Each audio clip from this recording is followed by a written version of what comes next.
발표자는 대구한의대학교 풍수지리관광학과 양윤석 교수님입니다. 발표하실 주제는 물과 재물의 상관성에 대한 현대 지형학적 해석입니다. 발표자를 박수로 맞이해 주시기 바랍니다. 네, 반갑습니다. 저는 대구한의대학 풍수지리학과 양윤석입니다. 오늘 대주제는 풍수에서 물길의 분야 영향이라는 대주제 속에서 저는 물과 재물의 상관성에 대한 현대 지형학적 해석을 다뤄봤습니다. 이 논문의 가장 큰 문제점은 물과 재물의 상관성에 대해서 어떤 정량화 또는 수치화 그런 것을 해서 실증적 분석을 할 수 없다는 게 가장 큰 문제점으로 지적되는 부분입니다. 하지만은 물과 재물의 상관성에 대한 이 현대 지형학적 해석이라는 주제를 갖고 여러 가지의 몇 개의 논거를 갖고 저는 여러분을 설득하려고 노력을 했습니다. 우리가 풍수지리 고전에서 물은 곧 재물이다. 그리고 풍수의 이론으로 족수가 은등이고 장풍이 그 다음이라고 할 만큼 풍수에서 물은 중요한 핵심 이론 중에 하나입니다. 그래서 풍수적으로 공유하도는 재물이 모이고 또 직유하도는 가난하고 선해진다. 그리고 산은 인정을 관리하고 물은 재물을 관리한다 하여 물은 재물과 밀접한 관련이 있음을 알 수가 있습니다. 풍수에서 물은 곧 재물을 뜻하지만 지금까지 풍수학에서 그 의미에 대한 검토는 지형학적으로 전무한 실정입니다. 따라서 풍수지리에서 물을 재물로 보는 것에 대한 지형적 접근을 시도해 보았습니다. 이 논문은 풍수고전에서 제시한 물과 재물의 상관성에 대한 근원적 목적을 밝히는 작업이기도 하고 이러한 연구는 풍수 이론의 논증에 대한 명확한 기준을 제시할 것입니다. 특히 본 연구의 지형학적 해석은 풍수지리가 학계에 자리매김하는데 일조할 것으로 기대합니다. 연구 대상 지역은 과거와 현재의 측면에서 생각을 해보았습니다.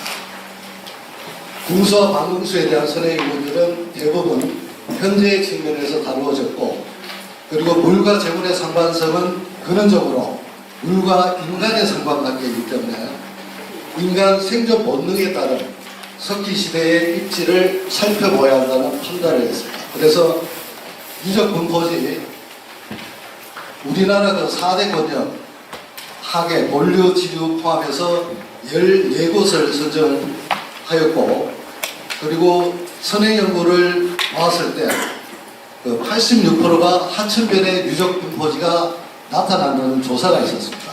이것은 선사시대 때 그만큼 그 당시 물이 중요했다는 의미입니다. 그리고 현재의 측면에서는 낙동강변, 공유천 115곳을 조사했습니다. 그 중에서 궁수와 반궁수가 가장 발달되어 있는 상류지역 5곳을 표본으로 지형 지질 분석을 또 하였습니다.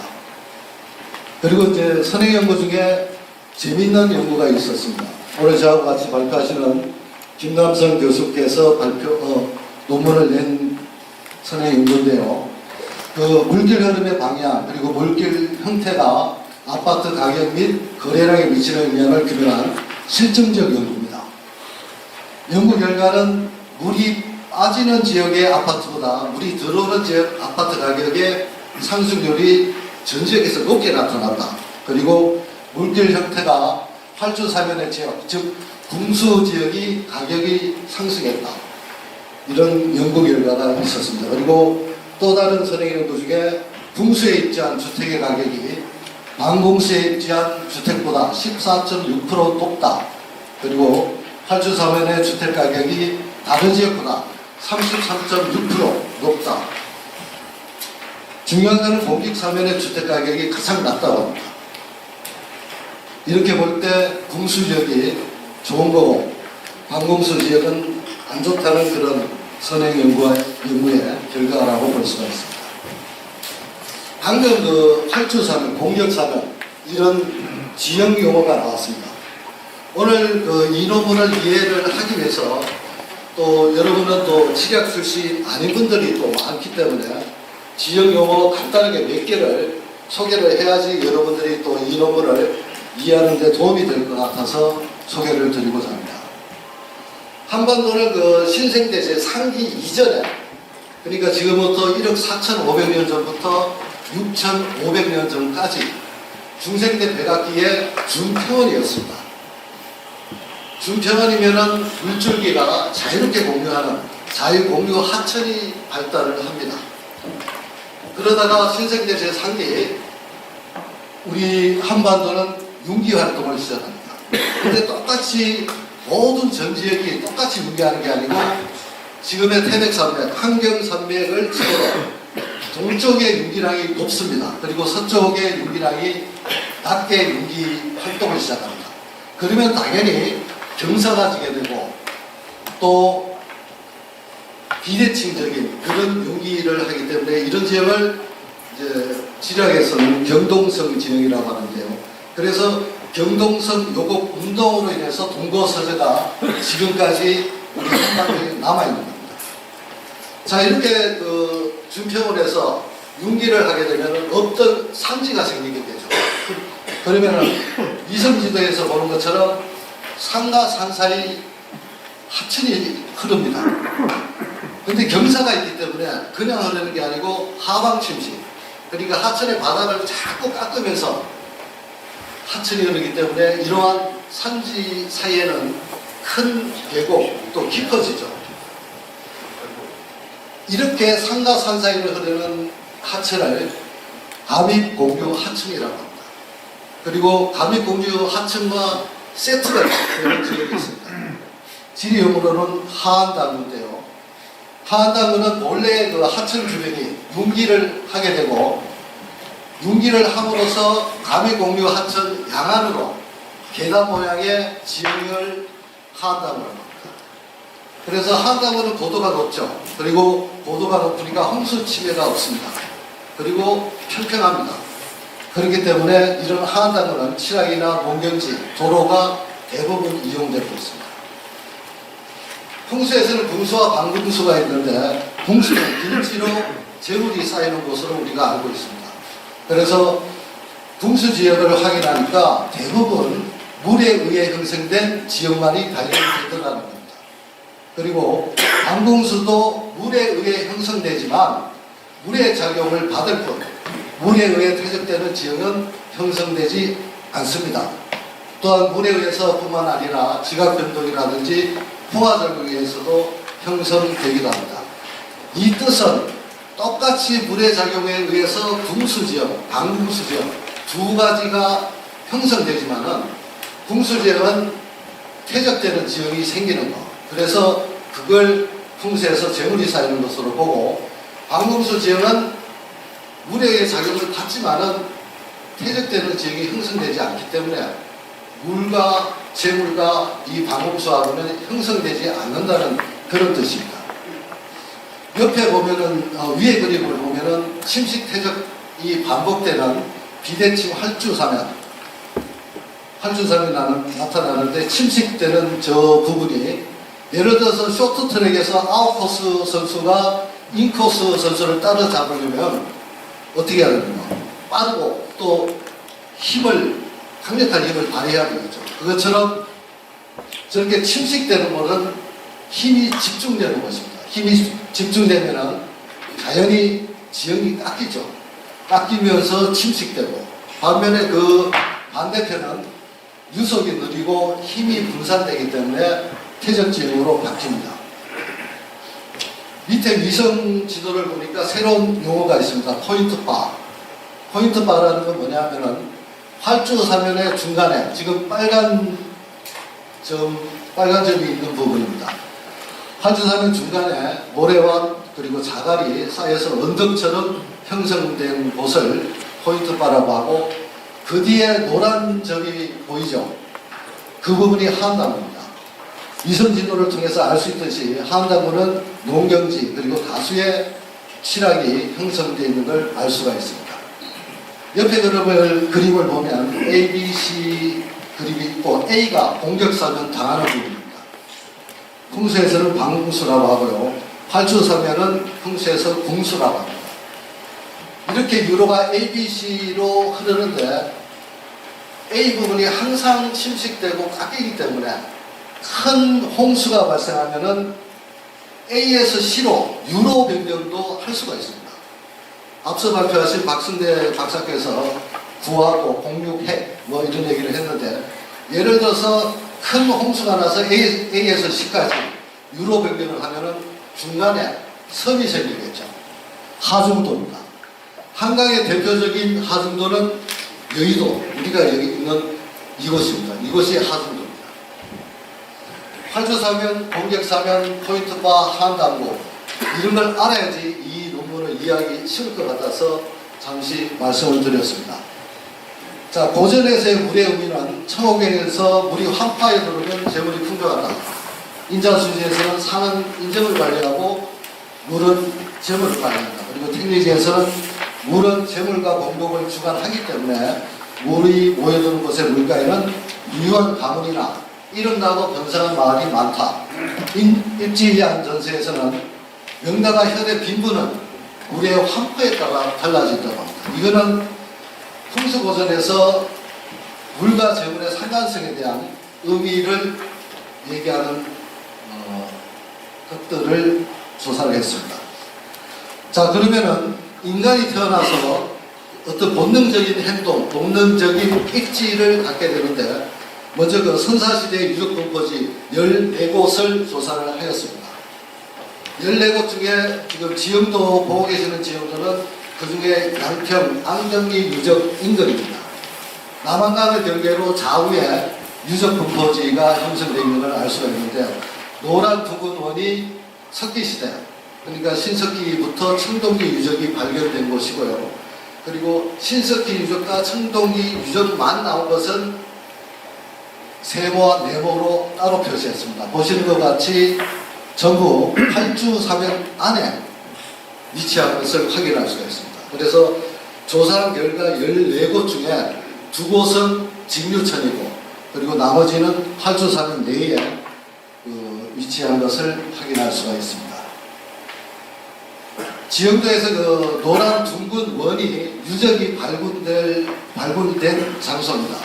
그래서 창원 외산리 유적을 보면은 활주사면 안에 위치하고 있고 창원 일동리와 유동리 유적 중에 일동리는 활주사면 내에 그 유적이 나왔고 일동리는 활주사면을 지나서 직류천에 유적이 발견되었을 확인할 수가 있습니다. 그리고 산청 소남리 그리고 진주 대평리 유적은 비대칭 활주사면 안에 유적이 있는 것을 확인할 수가 있고 산청 옥산리 유적 그리고 울주 임암리 유적 하동 흥룡리 유적 모두가 대부분 활주사면 안에 그러니까 궁수지역 안에 유적이 발견됐다는 것입니다.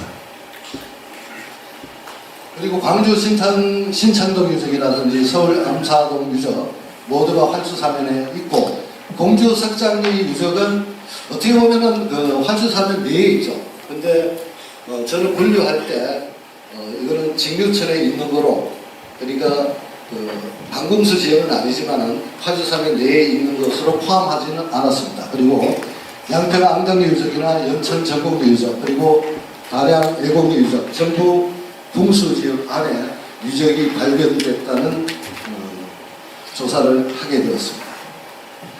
자, 유적 분포지의 지역을 조사한 결과 활주사면의 퇴적 지역인 비옥한 지역을 바탕으로 칠학이 입지에 있거나 그리고 활주사면과 한강구의 평지를 활용해서 칠학했던 사실을 연구가 되었습니다. 그리고 활주사면은 농경지 활용이 가능하기 때문에 생산경제의 기반을 이룰 수 있는 지역이다.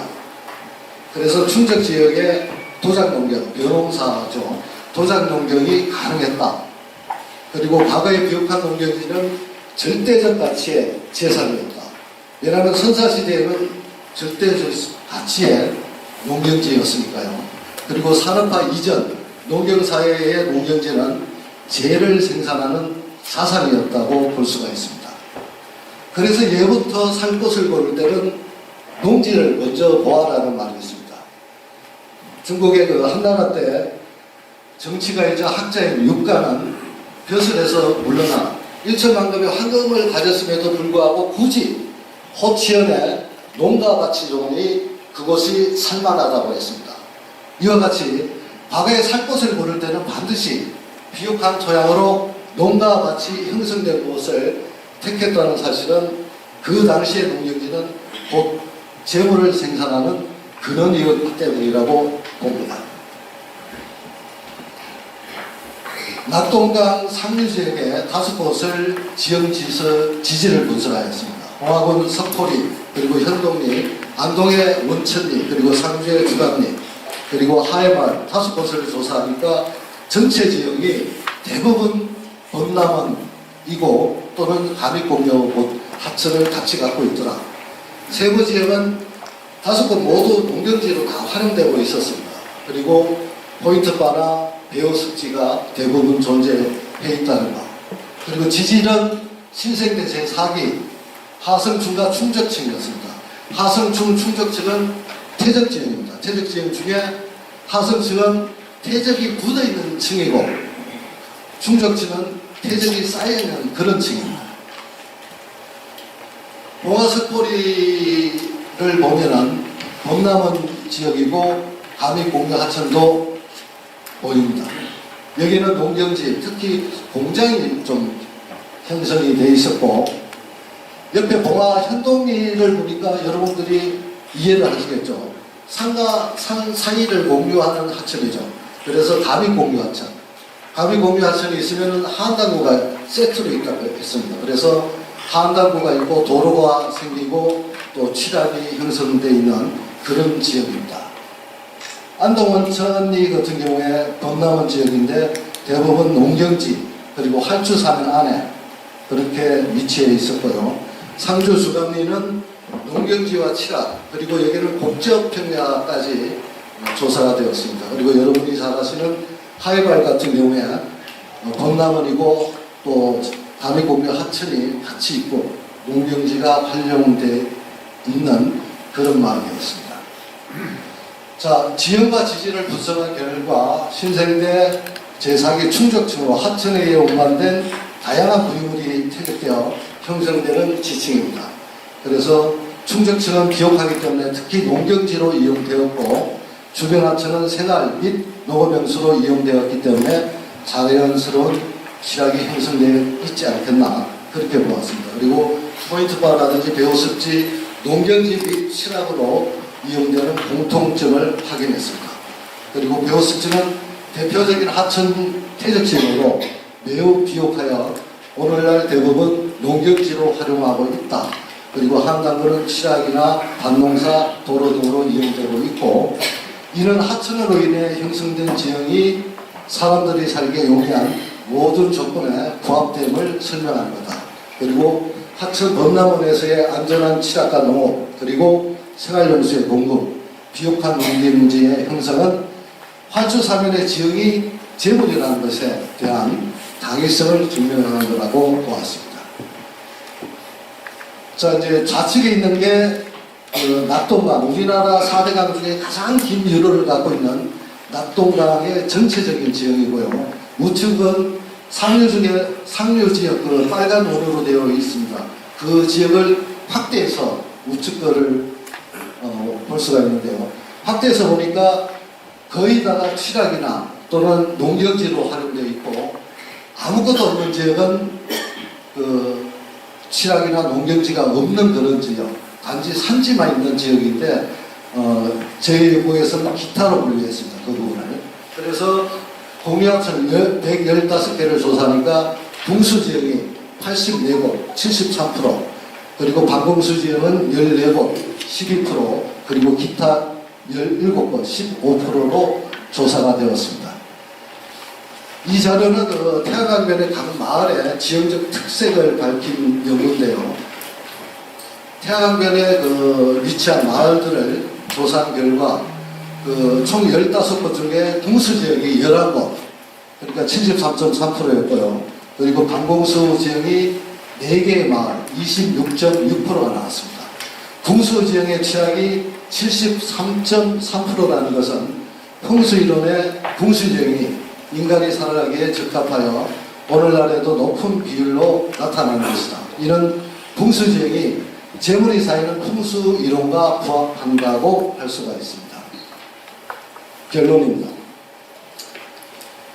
지금까지 그 낙동강 중심으로 지질 지형 분석을 하니까 대부분 농경지로 활용이 되어 있더라. 그리고 충적층으로 그 비옥한 국토에는 농작물이 생산되고 그러한 것들이 자산이다 이 얘기입니다. 그리고 이러한 것들을 종합해 보면은 산업화 이전의 농경사회에는 농경지가 절대적 가치의 재를 생산했다는 것이고 지질과 충적층 모든 것을 봤을 때 활주사면의 하천지역이 취약이 적합하더라. 그리고 하천지역이 재를 생산한다는 것에 당위성을 증명하는 것이다 라고 볼 수가 있습니다. 그래서 제가 연구한 조사지역 중에 선사시대 14곳을 조사를 했는데 궁수지역이 85.7%가 나왔습니다. 굉장히 높은 비율이죠. 이거는 무엇을 의미하냐면 선사시대 그때는 오직 살기 위한 겁니다. 생존 본능이죠. 그때 생존 본능에 따라서 어디에 살았느냐 어디에 입지했느냐 전부 하천 주민입니다. 거기에도 풍수지역 활주사면에 대부분 입지해서 살았다는 증거를 좀 전에 우리가 봤죠. 그것처럼 선사시대 때는 풍수지역을 굉장히 선호했다. 그리고 낙동강변은 115곳 중에 84곳, 73%였고 태안강변은 73.3%가 마을들이 하천 주변에 풍수지역에 입지했다는 그런 결과입니다. 따라서 종합적으로 결론을 내리면 풍수 이론의 풍수지역을 지금까지도 선호하고 있다. 선사시대부터 현재까지. 왜? 낙동강변이나 또 태양별을 조사한 결과 지금도 선호하는 것을 알 수가 있기 때문에 그래서 그러한 이유는 풍수지형이 재물을 창출한다고 볼 수가 있습니다. 따라서 풍수 고전에서 제시한 순환재물에 부합한다는 결론을 내렸습니다. 제가 그 스톱워치를 보고 시작을 했는데 22분입니다. 저는 25분에 꼭 맞추라고 해서 굉장히 빨리 했는데 제가 그 저희 주제를 갖고 여러분을 몇 가지 논거를 갖고 설득을 하려고 나오는데요. 이럴 줄 알았으면 좀 더 천천히 자세하게 설명을 했으면 좋을 건데 하여튼 들어주셔서 감사하고 좀 미흡한 부분은 이해해 주시기 바랍니다. 감사합니다.